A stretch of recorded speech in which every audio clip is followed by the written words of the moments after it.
From Muhlenberg College, this is 2400 Chew.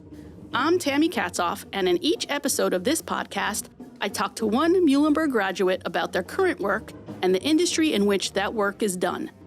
For this episode, I spoke with Lara Bushell, class of 1996, who is an episodic post-production producer at a facility called Point 360 in Burbank, California. At Point 360, TV shows such as Fresh Off the Boat, Drunk History, and Cobra Kai get polished and ready for delivery. I sat down with Lara in her office at Point 360, and as I do with all of these interviews, I began the conversation by asking how and when she became interested in her occupation.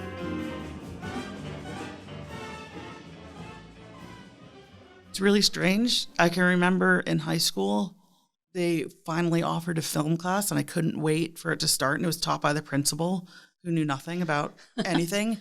I grew up in a small town in Westchester, New York. It's always been, I feel like inside me, I've never imagined myself doing anything else.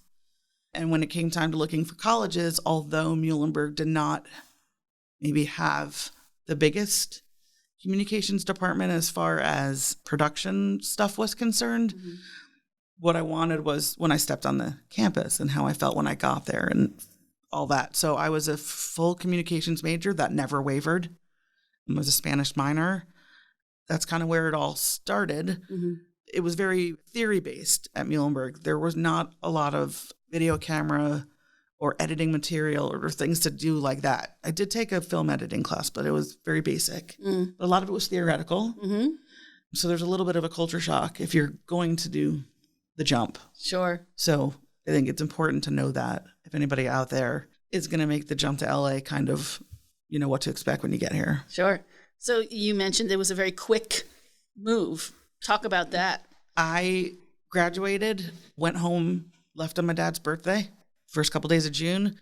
My best friend and I drove out here, and I had done my junior year in Spain. I did a semester in Spain, and I met a bunch of people who went to UC Santa Barbara. So during my spring break of junior year, I came out here, spent time with them. And I was like, I'm going to move here. I hung out in Santa Barbara, and then we drove to LA to meet some friends. Just solidified already what I was going to do. So it so happened that one of those roommates, one of the people that I was with, in Santa Barbara, had a room. And she said, if you want it, it's yours. And so I said, I'm graduating on this day, and I'll leave here, and I'm coming out. And my parents, as a graduation gift, gave me probably just enough money for 3 months to pay rent. And they said, go give it a go. And I have never been back. Wow. As far as living, visiting, sure. But yeah, I have been in LA ever since 1996. And I think you can do it in New York for sure, but you can really do it here. Yeah. Yeah, there's more. There's more going on here. I'd done some internships in New York at Jim Henson, and I'd done an internship at Good Morning America. There were soap operas around, there were morning shows around. But when you come out here, it's bananas. I mean, I came in the heyday of television, right? So I came when Carsey Warner was doing Roseanne, Third Rock from the Sun, Sybil. Like, they owned that lot in Studio City, and that was where my first job was. Wow. And it was like, bazumba. My eyes just, I was like, oh my God. It's crazy. Yeah. And look, there wasn't a lot going on in New York at that time, because you started when I started. Right. And mid-90s, it was Law and Order. Right. Which I worked on as a PA. Right. And there wasn't really much else scripted-wise going on in New York. It was like soap operas. That's kind of what I saw, exactly. right? Soap operas. Opera, yeah.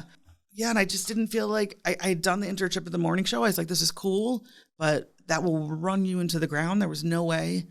So I figured I would give it a shot out here. And I think it gave me the confidence to do so. And knowing one person was what I needed. If you know somebody that you know you can trust. I wasn't coming out here alone, which I'm sure a lot of people do. Yeah. But I didn't come out here alone. So I did come out knowing one person. Networking. Yep. Sometimes all you need is that one person. Yeah. And 3 weeks later, I was at a party and I met someone who worked for casting for Carsey Warner. She had a little bit too much to drink, but didn't bother me. And I just kept saying, I need a job. And she's like, yeah, no, totally send me your resume. I'm like, no, I don't think you understand. Like, I'm not going to let go. Like, I'm going to keep, sure, yeah, No, I'm going to come after you. I'm going to get the yep, sure, send it to me. But she remembered. which was good. Yeah. And I sent the resume to her, and I got a job at Carson Werner, like I said, during the time when they had 7 shows rolling. And I was a corporate PA. It was a program that was 18 months long. It was for basically you were not on a show. You were, I was gassing up cars. What? I was getting food. It was less than a PA job. The goal was to shine, to make them notice you. Yeah. And then you get put on a show. So you have to prove yourself. You had to prove yourself with the menial tasks of grunt labor. Gassing up cars. Well, that is something I never had to do. Gassing up cars was not a thing in my PA world. It was Marcy Carsey's car. It was her Mustang. Yeah, I guess that's an LA thing. I really didn't want to drive that car down Ventura Boulevard. A 69 Mustang. No thanks. Oh my gosh. Yep. Wow. Freaked me out. Yeah. I went to her house. I got called upon. I had to go shopping with another corporate PA myself with their house, the lady that was like decorating the house, to help them get everything and then make beds in her personal home. You had to make beds. Put sheets on and make beds. No, I don't like that one. Put that one. No, I don't like that one. She wasn't there. It was her staff of people. And I remember I missed a taping of Seinfeld. Seinfeld was on that lot, and I had tickets that night to go tape. And I was going to go sit in the audience, and I missed it because they wouldn't let me leave. The life of an entry-level production person. Right, exactly. Yeah. And soon my best friend got poached.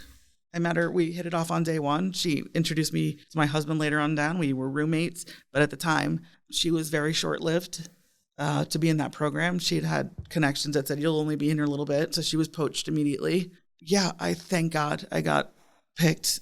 I can't believe I'm saying thank God, but I did. Thank God I got chosen to be a PA on Grace Under Fire with Brett Butler. Yeah, right? I remember that show. So I was a PA for that show. And that was my first experience. And I loved it and hated it.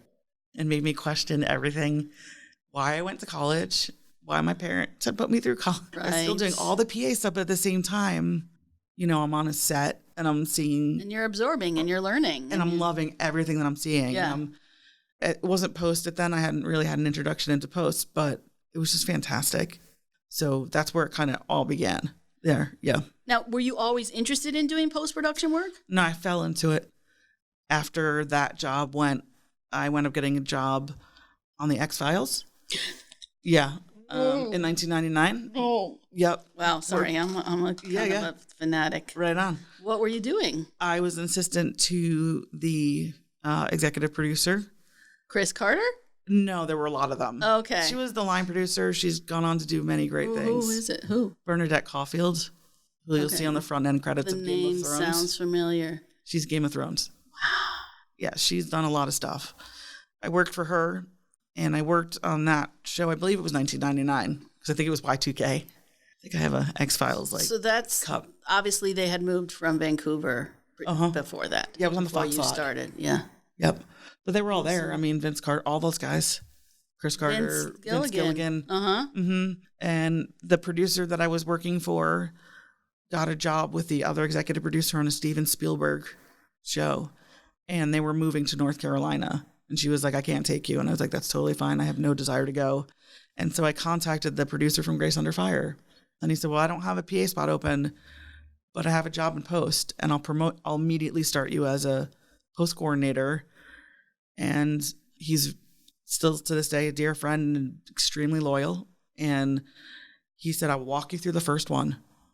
We was working on a multi-camera sitcom. Which one was that? It's called Daddy-O with Michael Chiklis before the Shield, after the commish.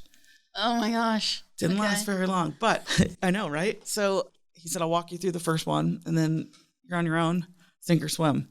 So he walked me through one episode of posting on the show side, right? Of posting a show. And yeah, that was it. I've never done anything else since. Wow. Worked on a lot of failed TV shows.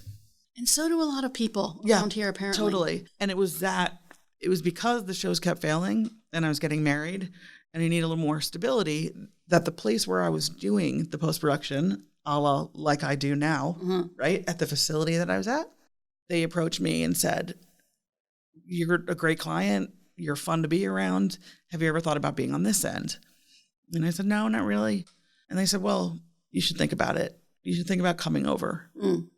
So I did Daddy-O, and that got canceled. I did The Fighting Fitzgerald with Brian Dennehy.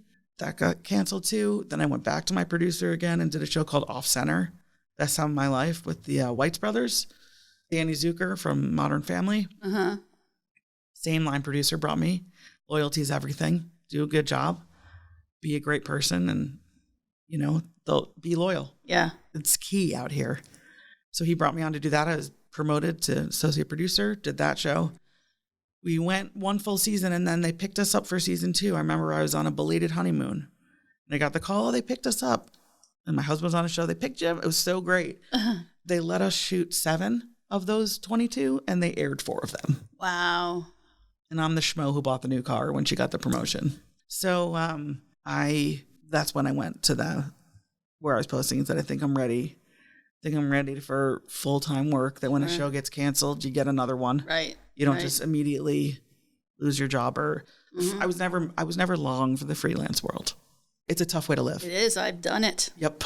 I did not like it, but so many of my friends would never have it any other way. My TV friends, they love being freelance. And some of them are editors. And I mean, of course, it kind of makes sense to do that if you're a full-on video editor. You know, once you gain a reputation, you never have to be desperate for work. Never stop working. Yeah. Exactly. Yeah. Yeah. So we don't have time, nor is this the right venue to talk about how a TV show gets made. Right. But just briefly, can you talk about the post-production world and what kind of has to happen after a show is shot before it gets to air? Just briefly. So much stuff. I know. If you can consolidate. I wish that if whoever may listen to this, I appreciates every frame of what you see. Because if you know what goes into making a TV show, whether it be something like a sitcom that you see on TV that seems like it's just talking heads, or if you are watching a super sci-fi special effect type things, you cannot believe what goes into getting stuff on the air and how close we cut it in terms of the timing of getting. So we're going to take your offline show that's already cut to time. Network gives you amount of time, right? So we're cut the time. We're going to reassemble that show, but with your original dailies material that's too high resolution for you to edit with offline. We're going to assemble that. But we have to assemble it from the raw camera file. So it's essentially, it's not colorless, but it is almost colorless. There's no pop, there's no nothing. And so once we assemble it, we pipe it through to color correction, which is awesome. There is where the pictures are beautiful. Color correction is an art form that is astounding to me because I've sat down and tried to play with and I can't get anything to look. I mean, it's like fuchsia. Like I can't, it's amazing. And they hit these buttons, you know. Yeah. And DPs sit in on color corrections. We have color reviews with the execs. They come in. It's very super important stage for everyone is color correction. For the DP, for the directors, they want to know how it's going to look. Now, when it gets broadcast, it doesn't look like how we send it out, of course. Sure. After that, we generate titles. We'll generate looks for shows with different fonts, different things like that. So we need to title it, do all the credit stuff. We do visual effects here. We have we're flame-based here. So we're able to pipe all of our stuff and all be working on things at the same kind of time and all come back together. But we have visual effects. We also do a lot of visual effects pulls. Most of my shows actually do visual effects out of house at visual effects houses. Right. And that's what they specialize in. That's all they do. So I'm sending raw files out to different visual effects. They do their magic and they send it back to us via the same deal, pipe it back to us. We drop all that in. A lot of times we're waiting for exec approval. A lot of the times it's 2 a.m. and we're waiting for exec approval.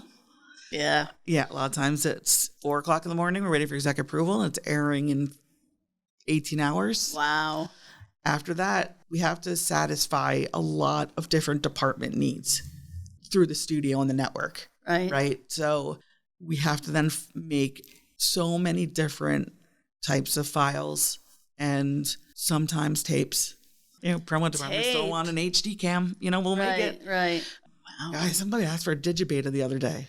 A digibeta. Digibeta. That's what I used to work on back in the day. Right? At MTV. Yeah. Yikes. Yeah, there's some people that still do that, but not any of the stuff that we're doing for, it's all. One would hope. We are delivering super, super high resolution files. Mm-hmm. Again, we also get the audio from the audio house once it's mixed. We get the 12-channel Dolby sound that we marry in here. Mm-hmm. So essentially a client can stay file-based the entire way through. They never physically have to hold anything, ever. When I was a PA, I was running in the middle of the night, delivering tapes. I was, I was making DVDs. We had similar lives. Right, we totally did. And when it was really late, my producer would let me go to a dub house. Those don't even exist anymore. But then we go to dub house where I could give one VHS where they had 1,000 decks. And they were, yeah. Oh, gosh. Right? Bringing back memories. Yeah, I don't know if it's painful to talk about or not. No. Yeah. It's good memories. Yeah. Is there a typical day at work for you? And if there is, what's that like? Is there a typical day? There are clients that are very routine. The ones who really know their stuff, they come in on certain days, they do what they got to do, and I'm on top of that, and I know what's happening. Mm-hmm. But so often, things out of their control are flying at me. Oh my God, I need to send this file to this person. I'm on an email chain. Like I said, we're just starting up on this Genji Cohen show, so we're going to do some testing today. They're shooting it in Atlanta. We're testing from the dailies facility out there to pipe the dailies to us here. We'll put them on their drive.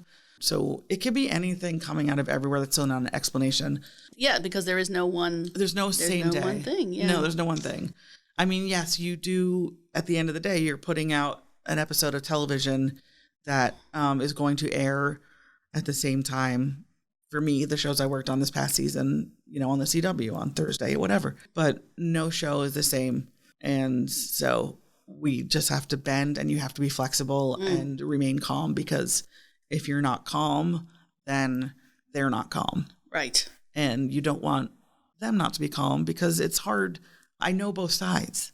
Mm. Their job is hard too. Mm-hmm. And so you got to chill and just, you just got to do your best. Go with it. Got to go. And then I can hang up the phone and be like, whatever you got, I got it. And if I don't know the answer at this point in my life, I'm too old to pretend anything.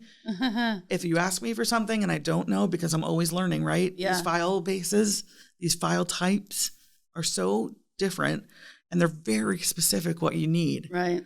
Then I'm going to get you the answer, and I'm going to go to people. And if I have to ask again, I will. But I'm not going to pretend or make a mistake. I'm going to say, Tammy, I know you told me this 3 times. I know you did, but I need to make this. Can you help me out? Yeah. And hopefully you would say, ask me as many times as you want. Yeah. We have the common goal. I am a big fan of asking questions if you don't know someone, and not to pretend and not to lie that you know when you don't, no matter what level you're at. Correct. Especially in this business. You can't, because you're exposed pretty fast. Yeah.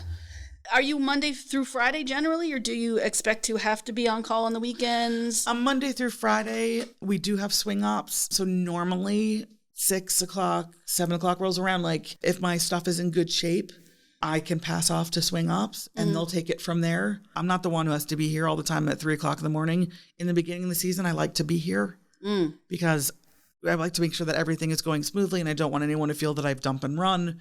I want to see it through, that kind of thing. But yeah, I do have 2 phones. One is my personal one, and then one is my work phone. I look at my phone when I get home. Husband and kids don't love that, but I have to look at my phone when I get home because there's people working here at night that need me to do some things in order for them to work on it. Mm-hmm. And let's just say that the swing ops guy, he wasn't here last night. So I got a locked cut of the show I'm working on. I need to have that prepped for my editor so he can start working on it. So I do that from my phone. But for the most part, again, it's the culture here. It's not being assigned 9 shows, but then there are shows that are crazy and you are here till 10 or 11 and but no weekends. Weekends, there's a weekend ops guy. If anything, if I'm expecting some weird dailies types of thing, the show I worked on, they did some shooting in Croatia. The stuff was coming in at a strange time. Right. I'll stay on top of that, but no, I have not had to come in on the weekends here. Nice. Yeah. All right. It's solid. Hopefully we all can get to a spot in our life where we don't have to. I'm not saying I don't look at my phone on the weekend, and I'm not saying that clients don't text. And there might be an emergency. Oh, yeah, totally. And sometimes DPs can't come in and sit with color in the color correction room because they're shooting during the week. We also do something really cool here, which is called streamboxing. Something here that we offer for clients is the ability to streambox. And what a streambox is that it offers a real-time color correction. So our colorist is here coloring while the director, DP, and anyone else who wants to see it is in Atlanta, and they're in their production office, and we're real-time. We're going at the same time. And so they can see what is happening in real time. So we'll call them on the phone, and then they're on speakerphone so we can hear their notes, and Charlie will be color correcting, and they'll say, roll it back, or press play. So we send an engineer out from here at the beginning of the season to calibrate the monitor so it matches our monitor perfectly. It's called shooting a monitor. So you shoot to get the numbers, calibrate theirs exactly the same, set up the stream box, test the connectivity while our engineer's out there. And so it's incredible because it could be the difference between us being awarded a show or not. Because we can say, look, your DP's in Atlanta. We'll set this up for you. We got you covered. Right. You know, you don't need to go somewhere else. You don't need to go to somewhere in Atlanta and do everything or something. Or sometimes other post facilities don't offer what we offer. So we offer a service to accommodate all needs. And that's one that quite often happens on the weekends. And Charlie and I have a great relationship. So he'll text me. He knows I need to know that everything's okay because we're talking about big showrunners, big people. Lots of money. Lots of people, important people, lots of important money. So he'll text me, I'm rolling, or we just wrapped, and I'll let the client know, hey, we just wrapped with your execs. So that kind of stuff on the weekend. But that's really it. Streamboxing's cool. So that brings me a nice segue to the changes in the industry. I mean, in every industry, things change fairly quickly. Correct. But I feel like this industry and this part of this industry, there's constantly something new. We haven't gone through my full history, but I did the shows I was working on back in the 90s. These were on film, right? So as a PA, I'm waiting to take the film to Photochem or wherever to get it developed, and then go to the post facility to have it transferred to tape. So that was short-lived. I kind of think it was on the edge of that. Then all of a sudden we're shooting on tape. Right? So we're shooting on tape. Well, then I took a little break and had kids. And when I come back, nobody wants a tape anymore. Tape has gone away. Tape is gone. When I took a break to stay home for a bit, they were just starting files. True Blood was a big pioneer in file-based post-production workflow. They were kind of the first that I was aware of that was a big name show that was going file-based, but it was at a minimal, it was still delivering tapes at the end of the day. Right. Now you don't hold anything ever. You don't have to. It's amazing. But, there's promo departments and there's backup tapes. Sometimes we will deliver an HDSR as a backup. God forbid a file punk out. Right. They've got a backup tape, but usually we deliver enough time. We've QC'd it over here. They've QC'd it over there. So we know we're okay. But it has changed tremendously and it's continuing to change. They're shooting in resolutions that your TV cannot even handle. People are shooting 8K, 10K now. I mean, those may seem like just like words, but when you're talking about file size, they're ginormous. Right. So a DPX frame of something shot in 8K versus receiving a file in HD is a huge difference. So what does your company have to do to be able to handle that? Such a good question. And if I brought my engineer in here, he would speak to you in a language that didn't sound human, but he would then boil it down to, we constantly have you heard of a SAN? I don't think so. Basically, a SAN it's like war games. It's the storage for all of this material that comes through. Okay. It's SAN. It's a SAN. Oh, yeah. Okay. Sort of vaguely. Yeah. So when I worked at Technicolor, we had a SAN at that time, I believe, that could handle a petabyte of material, which is a number that your brain can't almost compute. But here we don't have a petabyte. We have a lot. but we have to do a lot of sand maintenance, and we constantly have to back up all of our material to LTO, which is basically a small kind of square tape that has also progressed in terms of how much it can handle, because it used to be just LTO. Now we're all the way to LTO 7. And so we constantly have to back up all of the dailies and the episodes to LTO so we can clear them from our SAN and make sure that everything is cleared off and we have not, lost anything in that. We have Excel spreadsheets to make sure that everything is there. Right. And then we have to hit the big red button and we've got to delete it because you got to make room for this. We can't hold on to everything anymore. Because there's always new stuff coming in. Nobody could. I mean, even I'm sure over there at it's the same thing. You just have to be mindful of how much SAN space it's taking, these ginormous files. But they look beautiful. If your TV is a 4K TV, then it's a true 4K, and you can broadcast in true 4K. What you're seeing is gorgeous, and it's only going to continue to get more beautiful. And there's a lot of ever-changing workflows that I'm learning as we go. There's Dolby Vision, which is not sound; it's a vision. It's Dolby Vision. It's HDR, SDR. So the HDR workflow versus an SDR. There's constantly things that you have to learn and understand. But the key to managing the amount of data coming through and passing through this facility on a daily basis is bananas. It's so much, because I'm just one person telling you this, but you've got a whole downstairs mastering department. You've got a QC department. We're all doing the same thing. So we have a data traffic department downstairs, and they basically are the gatekeepers. So stuff is kind of funnels through traffic. And then up to us and back down again when everything is done. It makes a full circle, right? So I send them an email. I say, stage this for my editor. Then we start the process of editing, color correcting, titling, drop-ins, everything. And then when we make all of our files and we send our orders downstairs and they pop them out, we give them file paths of where to find them on the SAN, and then out they go. So it comes full circle downstairs. So basically, what I get from what you're saying is there's probably dozens of job titles that exist now that didn't exist 20 years ago. 100%. Very astute. A lot of opportunity, though. But it's funny because a data traffic job is entry level here, where maybe that would have been a vault position before. The vault used to be like a library size of just tapes. And you'd have to, as a client, you come and say, I need my this. And they'd go running and they'd disappear into the Harry Potter-ish land of, where we're not allowed to go behind if you're a client, and they come back up with your tape. They were the gatekeepers of the physical assets. Yes, we have a vault here. They're housing the LTOs and some whatever else, but we've got one guy in the vault. That's it. And then downstairs what probably would have been that is now data traffic. Files. Does that make sense? To me, it does, because again, like I remember at MTV they had these huge tape libraries. They called them tape libraries. One was at headquarters, and they were scattered throughout the city because you can't fit. Correct. And then by the time I left, they were already digitizing most of that stuff. And so I don't know where those actual physical tapes went, because there's no more tape library. Correct, but those tapes exist. Somewhere at a storage facility.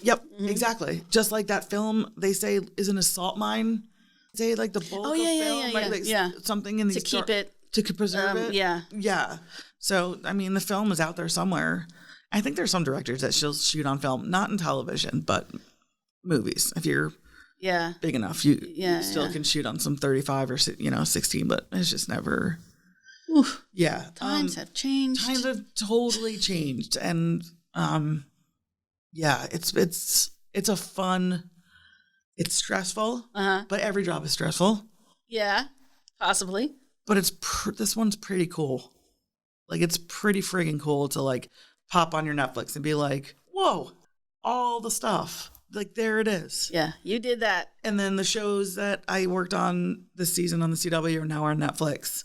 And I'm like, whoa, all those things, it's all, whoa, it's really cool. And look how pretty it is. It's gorgeous. It's a good feeling. It's a good feeling, and they're coming back for season 2, which means we're all here doing something right. Nice. Right? That's a good feeling, too. You don't want, oh, by the way, we got picked up and we're pulling. It's a testament to the people I work with, my coworkers, how hard everybody works here. Yeah. And how much we love what we do. Can you tell me what you think are the best parts of your job and the things that you don't necessarily like about your job? I think the best part of my job is, like I was saying, is seeing the end product, being proud of that end product. And again, people who don't work in this industry, who watch TV, that don't understand what goes into making television or making film. That's the best part of the job, is seeing that through and being a part of that. The worst part of my job is getting the phone call that a file we made is wrong, or a tape we've made is wrong, or dailies didn't get downloaded properly and not put on the drive, or what we were supposed to put on the drive didn't get on the drive and they picked up an empty drive. Like, we're all humans in this very digital world. And there's never going to be a perfect project start to finish. Correct. Never happens. And those are the ones that I'm like, oh. And so I just got to swallow it, be like, I got it. We'll get you a new file within an hour, or we'll rerun the tape, all that stuff. Because there's a lot of money that's going through, a lot of time.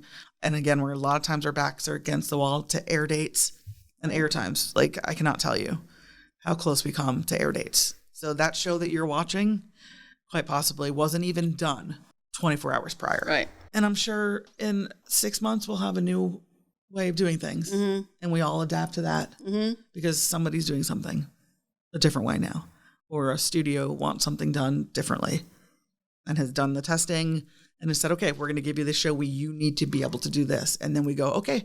And we got to get all the equipment and all the people trained, and we got to be able to do that because at the end of the day, we need shows and we want you to come here. So we want to say to you, yes, we can do that. It's like improv. Yes. And yes, familiar with it. Right. So yes. And we'll get it done. Always got to be a yes and. Exactly. There's no ever. That's the thing too that you have to learn, because it's a client service-based industry. There's no. It's yes. Whether you need to take a minute or a couple hours to figure out what it is. Yep, I can get it done for you. Just give me a hot second. There's no. We don't say no. So you can't get stuck on one way of doing things because things are constantly changing. You got to go with that change. And that's an important point, because when I took a job working away from that producer that I've mentioned a few times that had carried me a bunch of shows, I kept saying, well, I didn't do it like that over there. And now this producer's like, I don't care how you did it over there. You need to do it my way now. Yeah. Oh, no, but we did. I don't care. And it was a very tough lesson to learn. So it's a very true and very important point. So you have to be able to adapt to your surroundings. Yeah. I like this. To wrap it up, it's something I've thought about since you contacted me to do this, is that I'm sure there are students who are at Muhlenberg now who may have similar dreams and aspirations like I did. Oh, yes, definitely. My advice is that if this is something, if there's a fire burning for you to do this, if this is what you want to do it. Get some internships over the summer if it's accessible and doable for you, even if it's somewhere at a local TV station. Get an idea of what you want to do. And if you want to see it through, there's a very big world out here to do that. Use the alumni. I'm always willing to talk to anybody and anytime about this kind of work. And I felt for a long time, well, I didn't go to USC Film School, but I've achieved the same things that they have. That's right. So if you want to do it, you can do it. And you can also get student rates. My daughter is 14. She loves editing. So she got a student rate on Final Cut Pro. And she makes edits by stuff she gets off the internet. And she edits. You can start anywhere in your dorm room cutting some stuff together, anywhere. Which wasn't something people could do exactly 10, 15 years ago. Now you can do that. So if you're saying, well, communications is all textbook and all theoretical and not practice, well, learn that, absorb what Muhlenberg has to offer, but at the same time, find what you think you want to do and go that direction. And then one day you may find yourself on a set looking around saying, I'm just a kid from a small, tiny town in New York who went to a small liberal arts school that everybody on this soundstage hasn't heard of, but I'm here and I'm doing it. This episode of 2400 Chew was produced by me, Tammy Katzoff, Associate Director of the Muhlenberg College Career Center. It was recorded on location and engineered by Paul Kremposki at the studios of WMUH, Allentown, Pennsylvania. Our opening and closing music, from Cowboy Bebop, is performed by the Muhlenberg College Jazz Big Band.